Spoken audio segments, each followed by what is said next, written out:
안녕하세요. 배신의 장미입니다. 오늘의 사연 시작하겠습니다. 결혼 생활 내내 남편에게 제가 자주 듣던 말이 있었습니다. 바로 친정 좀 생각하지 말라는 말이었는데, 그 중에 남편이 가장 많이 거론을 했었던 사람이 바로 저희 언니였습니다. 언니는 저희 집안의 가장이나 다름없는 사람이었어요. 아버지가 언니 대학 때 크게 사고를 당하시는 바람에 대학을 다니던 언니는 학업을 중단하고 아버지의 일을 시작하게 됩니다. 아버지는 노동 집약적이라고 할 수 있는 인테리어 업체를 하시던 분이었어요. 말이 좋아 인테리어 업체지. 아버지의 일은 생노동이라고 해도 과언이 아닌 그런 일이었습니다. 공부를 제대로 하신 것도 아니고 고등학교도 제대로 졸업하지 못한 채 몸으로 배운 인테리어 일이라 세련된 인테리어 사업체라는 말이 저는 좀 생소하게 느껴질 때가 많았습니다. 항상 먼지를 뒤집어 쓰신 채 일을 했었고, 직접 모든 일을 다 하시다 보니 손은 항상 거칠었고, 그리고 그런 아버지의 일을 어머니도 옆에서 도우셨기 때문에 저희 부모님은 땀에 절어 사셨고, 가쁜 숨을 몰아쉬며 사시는 그런 분들이셨습니다. 그러다가 아버지가 나무 작업을 하시다가 그 날카로운 톱에 심하게 다치셔서 더 이상 일을 하실 수 없는 상황이 되자 맞은 언니가 부모님의 일에 뛰어들 수밖에 없었던 거죠. 당시 저는 고등학생이었는데 엄마와 언니가 일을 나가면 저는 집에서 아버지를 돌봐드리며 대학 입시 준비를 했었었죠. 언니는 원래 선생님이 되고 싶었던 사람이었습니다. 하지만 임용고시라는 것이 녹록지도 않고 집안의 가계 경제가 엉망이 될 수도 있고 그리고 아직 공부를 해야 하는 제가 있는데 자신의 꿈을 쫓는 건 사치라고 했어요. 그리고 제게 항상 그랬었죠. 어차피 공부는 네가 더 잘했어. 알고 있지?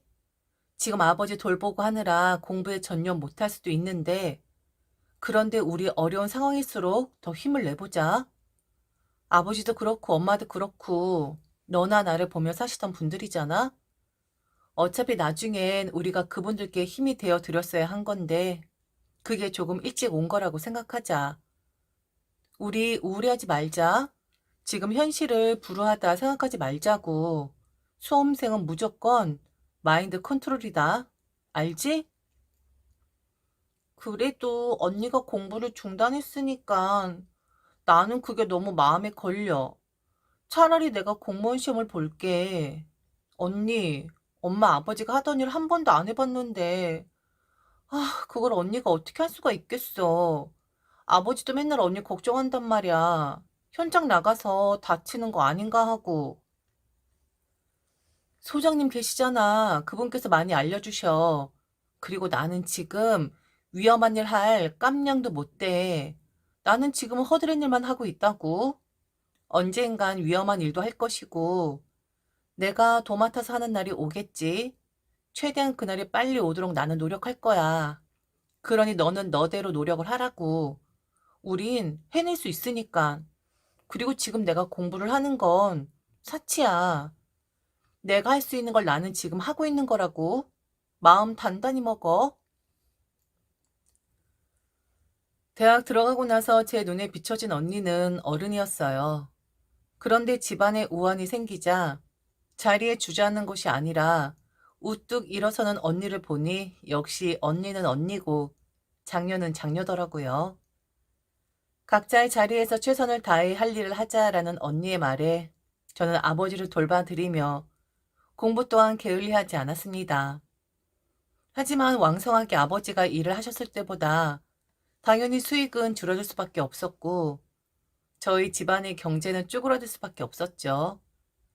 당시 살고 있던 아파트를 팔아 좀 더 작은 집으로 이사를 갔고 그 이후엔 한 번 더 이사를 가고 그렇게 쪼이고 쪼이며 살았고 저 또한 대학에 입학해서도 아르바이트와 휴학을 반복하며 공부와 일을 병행하게 됩니다. 우여곡절 끝에 졸업을 하게 되었고 천운으로 저는 한 대기업의 연구원으로 입사를 하게 됩니다. 제 벌이가 좀 좋아지면서 집안의 어려움이 조금 극복이 되는 듯 하긴 했어요. 그리고 그때까지 아버지의 사업을 도맡아하고 있었던 언니는 더 이상 가망이 없다 생각을 했는지 업종 변경하기를 바랐었고요. 저 또한 언니에게 바라던 일이었는데 언니가 그리 말을 하니 다행이다라고 생각이 들더라고요. 그리고 이젠 제가 좀 도와줄 수 있는 여력이 있으니까 새롭게 시작할 수 있는 아이템을 같이 찾게 됩니다. 그러다가 찾은 아이템이 바로 음식점이었는데 이 또한 운이 따르게 되죠.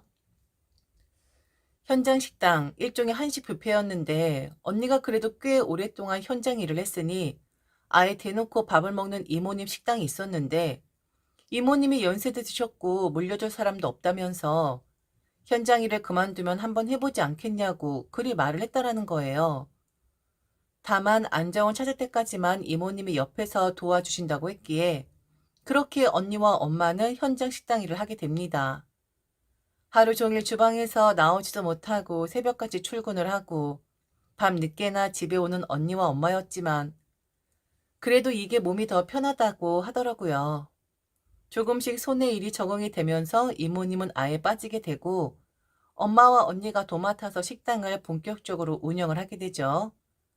그렇게 한 5년 정도 지났을 때 오랫동안 자리에 누워 계셨던 아버지가 돌아가셨고 식구들 모두 한동안 정신을 못 차리긴 했지만 그래도 살아야 하니까 다시 힘을 모으게 되죠. 그때 제 나이가 막 30을 넘겼을 때고 언니의 나이가 30 중반일 때였습니다. 그동안 저는 집안이 너무 복잡하니까 남자 만날 생각도 없었고 들어오는 소개팅도 다 거절할 때였는데 언니와 엄마 식당에 놀러온 친구의 가벼운 입으로 인해 저는 강요 아닌 강요를 받게 됩니다.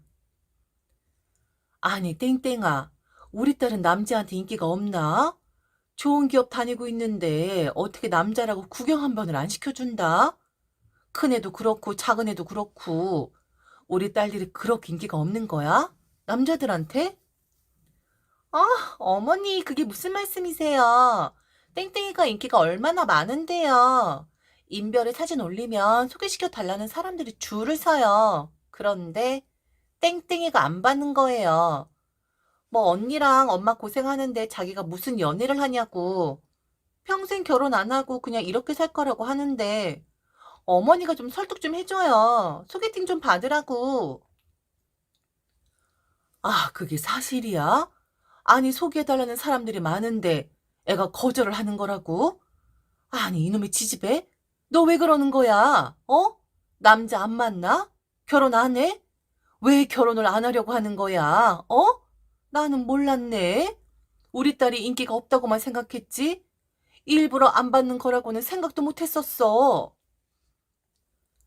하면서 엄마가 제게 눈을 흘기더라고요. 그때부터 엄마의 강요 아닌 강요를 받게 되고 그리고 그 강요는 더 나아가 언니도 제게 얼른 소개팅을 하라는 압박으로 이어지게 되죠. 저는 우선 언니가 먼저라고 생각을 했고, 언니가 결혼을 안 하면 저 또한 결혼할 생각 가지지 말아야지 하고 생각을 했었습니다. 언니가 지금 얼마나 고생을 하고 있는데 나는 좋은 남자 만날 가정을 꾸린다? 그리고 더 걱정이 되는 건 언제까지 엄마와 언니를 식당 일을 하게 하느냐였어요. 언젠가는 그 일을 그만둬야 할 수도 있는 것이고 워낙에 굴곡이 많았던지라 먼 미래까지 내다봐야 한다고 생각을 했었거든요.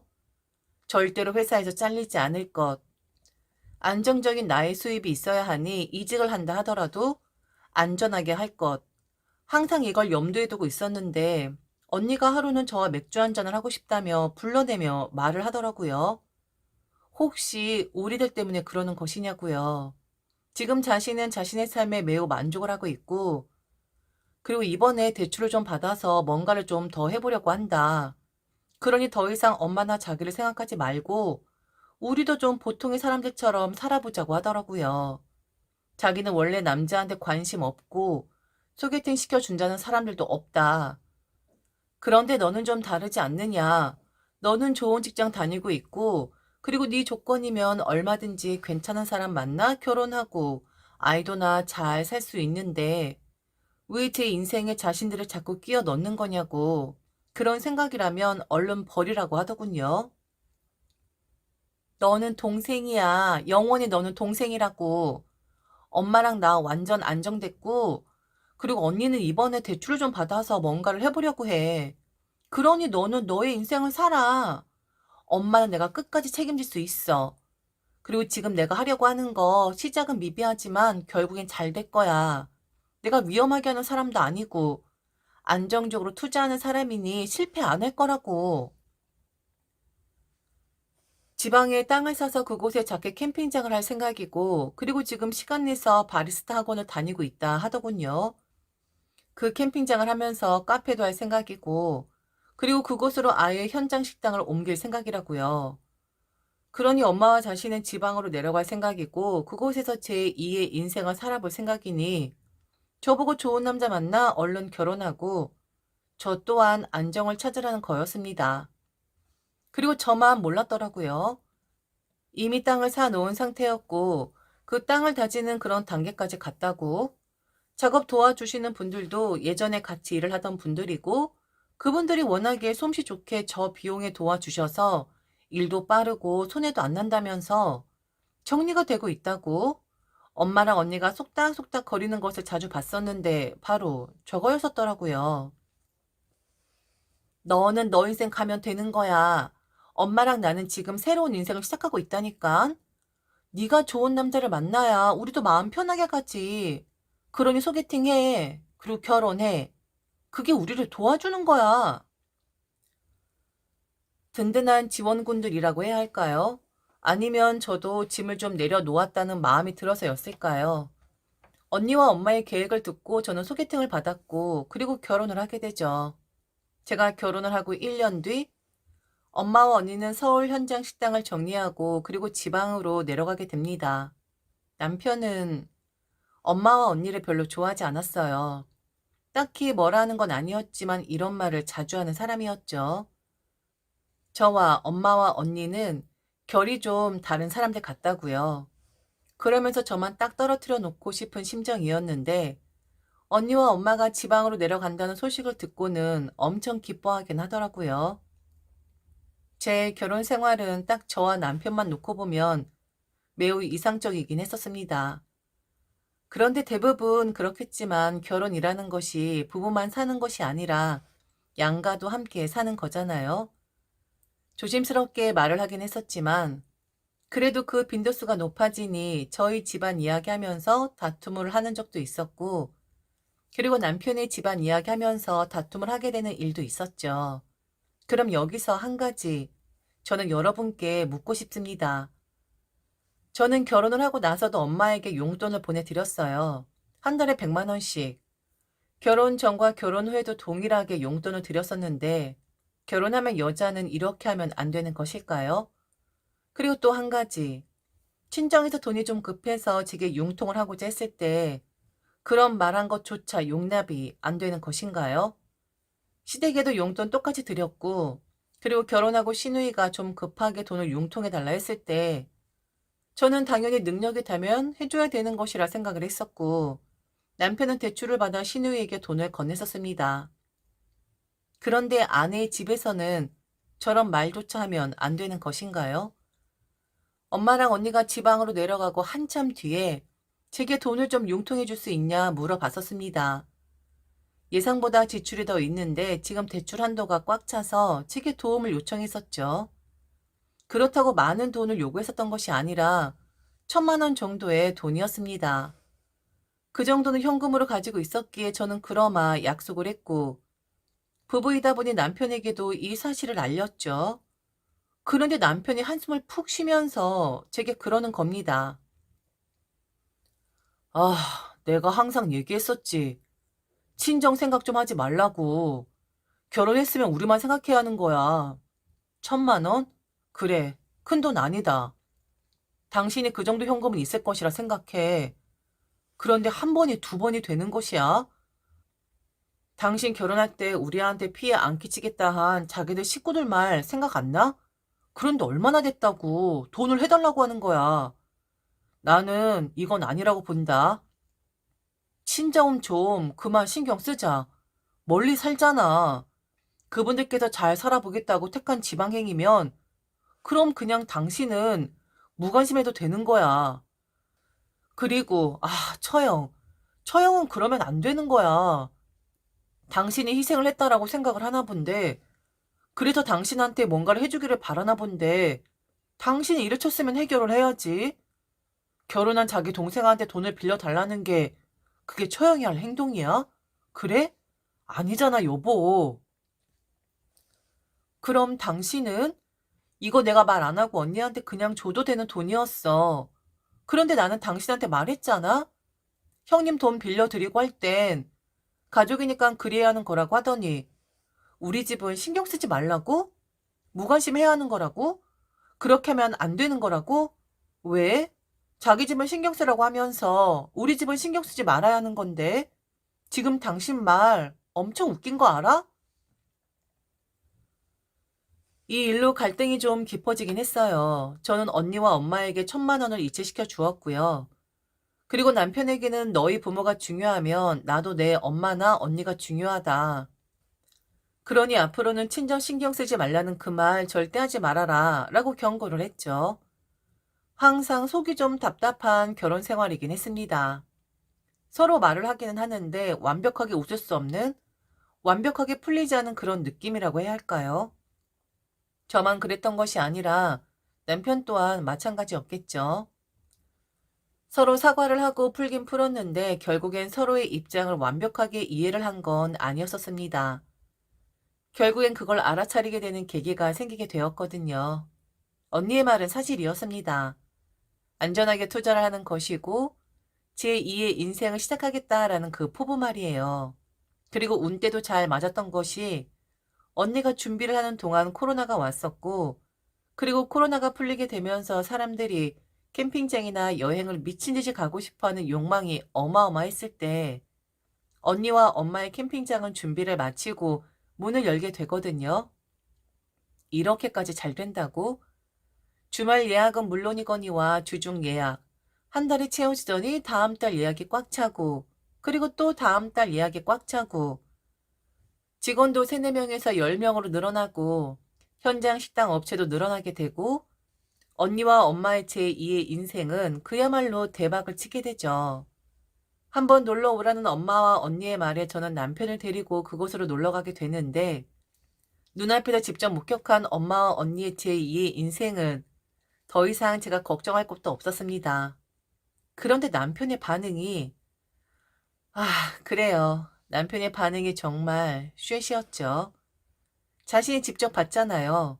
그곳이 얼마나 잘 되는지 본인 눈으로 봤고 경험을 했잖아요. 집으로 돌아와서는 제게 그러는 겁니다. 1,000만 원 언제 돌려받았냐고요. 딱 1,000만 원 받았냐고요.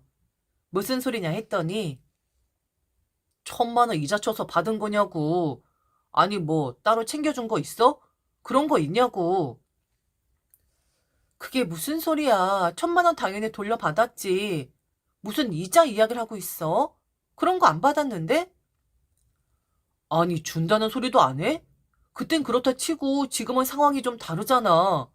그럼 당신한테 좀 챙겨줘야 하는 거 아니야? 뭐라고? 여보, 지금 무슨 소리 하는 거야?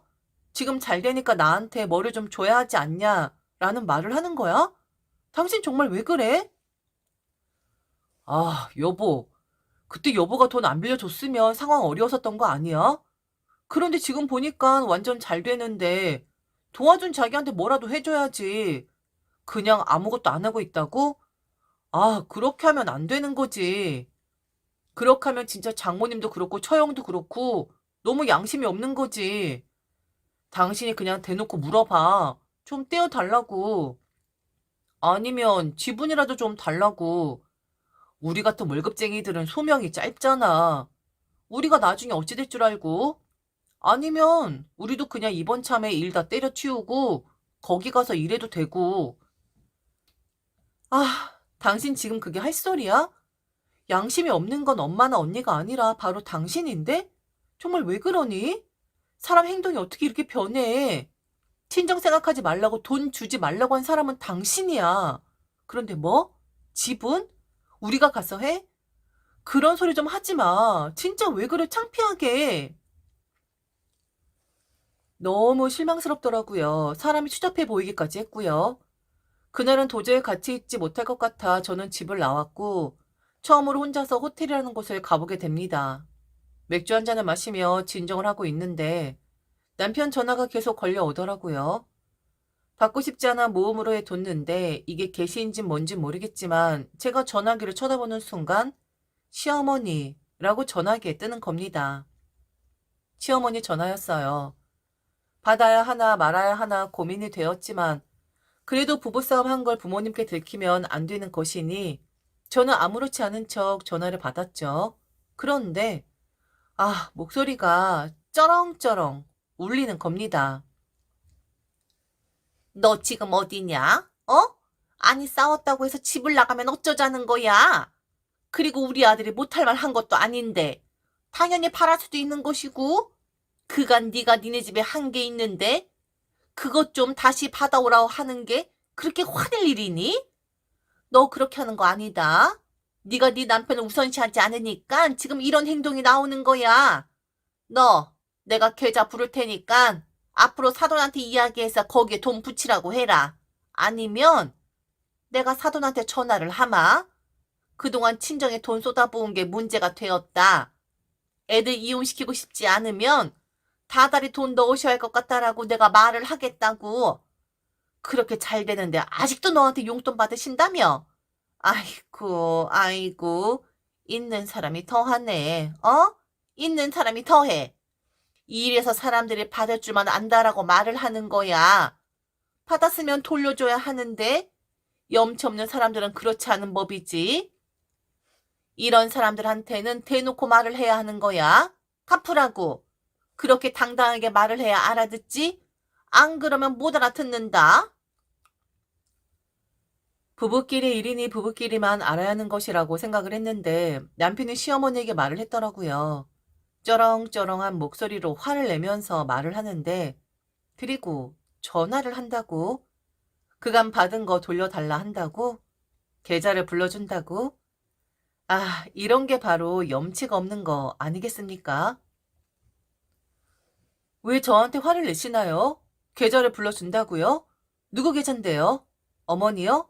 아니면 형님이요? 아니면 그 사람 거요? 누구 계좌를 불러주신다고 하는 거죠? 제가 뭘 그리 쏟아 부었다고? 동등하게 했어요. 제가 친정이 하는 거 이상으로 그 사람은 시댁이 했다고요. 그리고 형님 돈, 그 사람 아직 회수 못한 것 같은데? 그런데 지금 저한테 저만 친정이 쏟아 부었다라고 이렇게 억지 부리는 거예요? 왜요? 잘 되니까 좀 빌붙고 싶어지나 봐요. 제발 친정 생각하지 말라 하던 절대로 돈 주지 말라 하던 어머니 아들이었는데 잘 되니까 그 이상으로 받고 싶은 건가 봐요. 전화하세요. 마음대로. 이혼할 것 같다 협박해 보세요. 저는 오히려 지금 그 말이 감사하네요. 돌려줘야 하는 게 있다면 당신들이지. 내 친정이 아니라. 염치 없는 건 당신들이지. 내 친정이 아니라. 밑바닥 보여주니 정리가 되더라고요. 그냥 미안하다. 내가 생각이 짧았다 했으면 또다시 불편한 결혼 생활을 이어나갔을 거예요. 그런데 지 엄마한테 말을 하고 엄마라는 사람은 이혼한 애 만에 전화를 한 애 만에 라는 말을 하면서 추잡한 모습 보여주니 더 확실해지더군요. 이혼했습니다. 그리고 이혼하면서 알게 된 것이 있는데 남편이란 이놈이 주식을 했는데 빚을 많이 졌더라고요. 그래서 같이 내려가서 일을 하자라고 말을 했나 보더라고요. 지가 뻘린 일이 있으니 한 푼에 탐났던 것이고 잘 되는 모습 보니 한 자리 꿰차고 싶었던 거였더라고요. 아이 없는 게 천만 다행이었네요. 저는 지금 제 생활 열심히 하면서 잘 살고 있고요. 바쁘지 않은 주에는 언니와 엄마한테 내려가서 일도 도와주고 머리도 식히곤 합니다. 보통의 삶이 뭘까라는 생각을 요즘 하고 있어요. 엄마랑 언니가 그렇게 원하던 보통의 삶을 살고자 했던 사람이었는데 그런데 결코 평범하지 않은 결혼 생활과 삶을 살았던 것 같긴 합니다. 그리고 사람이 돈이 궁해지면 궁지에 몰리게 되면 그렇게 추잡해질 수도 있는 거구나 라는 것을 전 남편을 통해 알게 되었고요. 이혼 소송하면서 전 남편은 직장을 잃었고 엉망이 되었으니 한 번만 선처를 바란다는 그의 엄마의 말에 저는 그랬습니다. 그동안 아드님한테 받으셨잖아요. 받은 만큼 돌려줘야 하는 거라면서요. 가족이니 힘이 되게끔 도와줘야죠. 당신이나 당신 딸이. 염치 있는 사람들이니 잘 헤쳐나가시길 바랄게요. 염치 아주 잘 아는 그런 분들이잖아요. 당신들이. 욕심내지 않고 두루 식구가 되어서 살고자 했다면 지금쯤 보통의 삶을 살아가고 있을 텐데 그 욕심이 결국엔 화를 불렀네요. 지금까지 들어줘서 진심으로 감사합니다. 이상 대신의 장미였습니다.